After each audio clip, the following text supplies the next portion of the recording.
Hi అండి, అందరికీ నమస్తే. ఈరోజు మన కిచెన్లో రెగ్యులర్గా చేసే చికెన్ కాకుండా ఈరోజు మెంతి కూరతో చికెన్ చేయబోతున్నాను. చాలా టేస్టీగా ఉంటుంది. ఇంకెందుకు ఆలస్యం, వీడియోలోకి వెళ్ళి ఎలా చేయాలో చూద్దాం. ఇప్పుడు మన కర్రీకి మెయిన్ ఇంగ్రీడియంట్స్ అయిన మెంతి కూర తీసుకొని శుభ్రం చేసుకుందాం. ఇక్కడ నేను 1/2 కిలో చికెన్ చేస్తున్నాను కాబట్టి ఈ కట్టలో నుంచి ఒక సగం కట్ట తీసుకొని ఇలా కాడలు లేకుండా నీట్గా కట్ చేసుకొని నీళ్ళల్లో వేసి శుభ్రంగా కడిగి తీసి పక్కన ఉంచుకుందాం.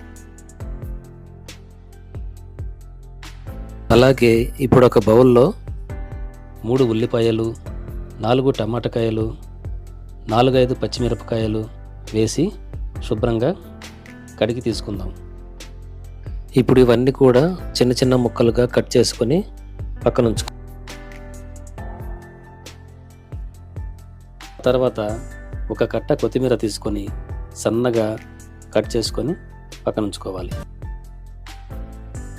ఆ తర్వాత ఒక కట్ట పుదీనా తీసుకొని పుదీనా కూడా సన్నగా కట్ చేసుకొని పక్కన ఉంచుకుందాం.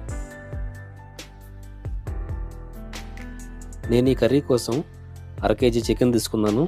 చికెన్ని 2-3 సార్లు శుభ్రంగా కడిగి పక్కన ఉంచుకోవాలి. ఇప్పుడు బాండీలో ఒక 4 స్పూన్లు నూనె వేసి నూనె వేడయ్యాక సన్నగా కట్ చేసుకున్న ఉల్లిపాయల్ని అందులో వేయాలి. అలాగే పచ్చిమిరపకాయలు కూడా వేసి కాసేపు కలుపుకుంటూ వేయించాలి. ఇలా 2-3 నిమిషాలు వేయించిన తర్వాత అందులో 2 స్పూన్లు అల్లం వెల్లుల్లి పేస్ట్ వేసి పచ్చి వాసన పోయేంత వరకు వేయించుకోవాలి.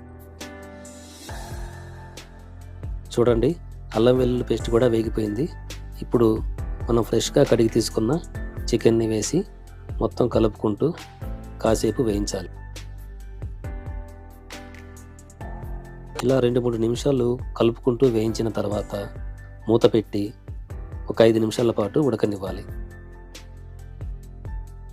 5 నిమిషాల తర్వాత మూత తీసి చూడండి, చికెన్లో ఉన్న వాటర్ అంతా కూడా డ్రై అయిపోయి చాలా బాగా ఉడికింది.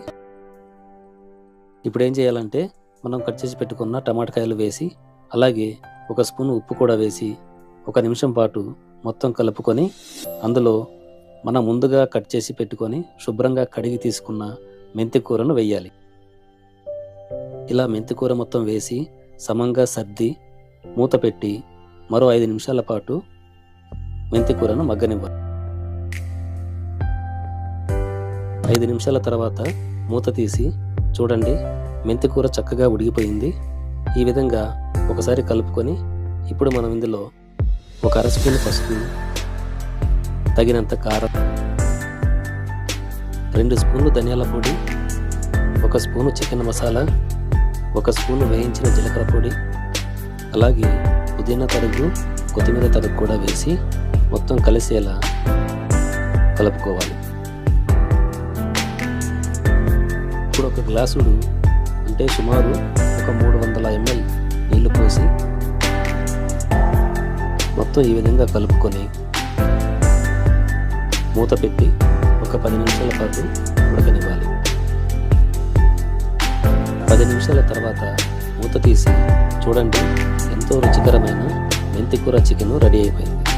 ఈ కర్రీ మీరు రైస్లోకి కానీ చపాతీలోకి కానీ ఎందులోకైనా చాలా బాగుంటుంది. తప్పకుండా ట్రై చేసి మీకు ఎలా కుదిరిందో కామెంట్ సెక్షన్లో తెలియజేయండి.